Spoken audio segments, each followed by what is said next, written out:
In this video, 5 reasons why you need an 85mm lens. A girl does makeup, and I get all sexy time with a sexy bit of glass. I feel my red ring.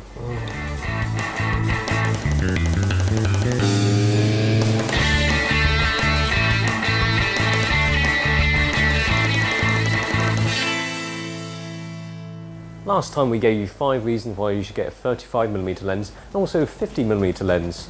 But these aren't two lenses that you should really have together because they're quite similar. But if you add those numbers up, 85mm lens, that's what you should get. Actually, don't consider it, just get one.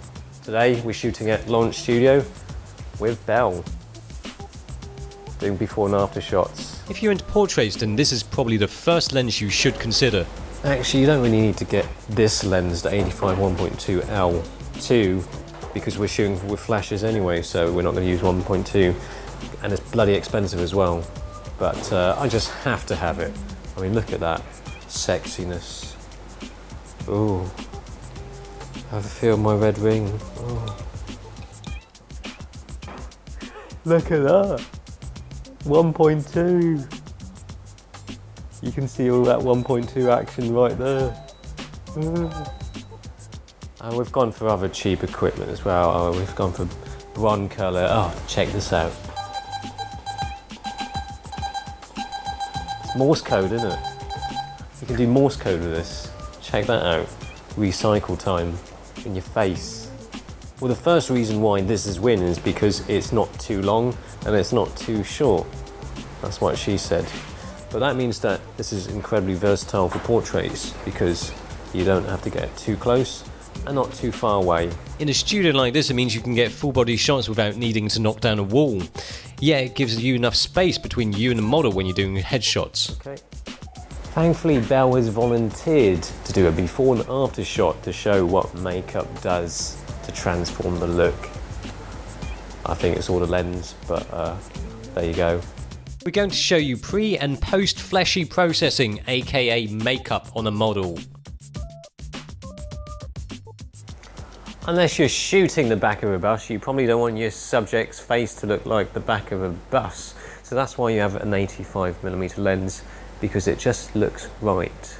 The second reason for getting 85 is that it shows an inherent lack of distortion. Oops, what am I doing? Ah, forgot that, didn't I? I was too busy playing with the f1.2-ness. The thing is with the 85mm is that the proportions look just right. It's kind of close to what you actually see yourself. See, the thing is, when you use a wider angle than this, it kind of mashes the face up. Now I've got the 24 to 105 that Locke's using, and he's using my 85 1.2. See, if I want to get the head and shoulders, the wider you get, the more it distorts.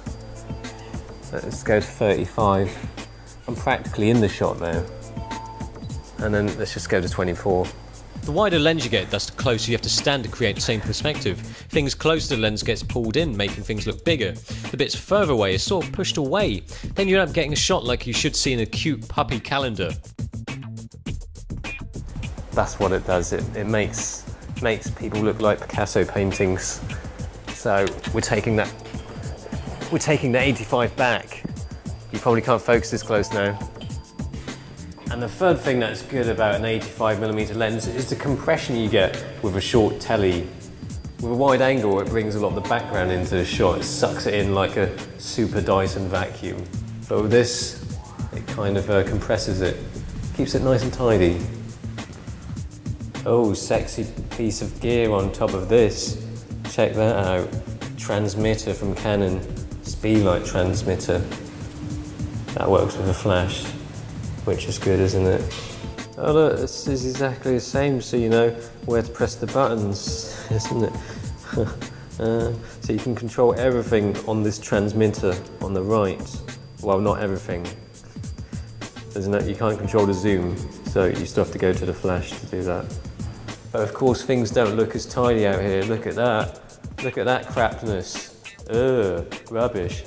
Oh, but luckily I've got this lens, which is an 85mm. It's got a really tight kind of field of view there, which means that all that crap is kind of cropped out. Get out.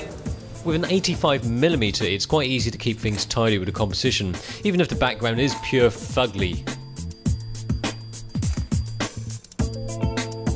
The backgrounds look slick and minimal, not always a necessity, but does help to keep the focus on your subject. And also the fourth reason is that bokeh, because of the longer focal length, f1.2, that's a shallow depth of field and even a 51.2. Check this shit out. With 85mm lenses, you still get reasonably fast apertures like f1.4 or even f1.2. If you look for a lens longer than that with a fast aperture like this, and the probability and price take an incredibly steep curve, these are great for low light but also subject isolation. And the last reason, the fifth reason, is the fact that it's not just used for portraits, you can use it on the street as well. Although they are quite brilliant for portraits, the last reason for getting an 85mm is that they are actually still usable for things other than portraits. Of course, this isn't the best lens for the street, it's bloody heavy. Exercising my wanking muscles here. And it's especially useful for those people who don't really want to get close up to their subjects, in case they get smashed in the face or something like that. Because you need quite a bit of distance in between you and the subject. 85mm lenses, a must-have lens for those into portraits or those who generally want a kick-ass lens for people shots. Coming up, 5 reasons why you'd want a pinhole lens. Not really.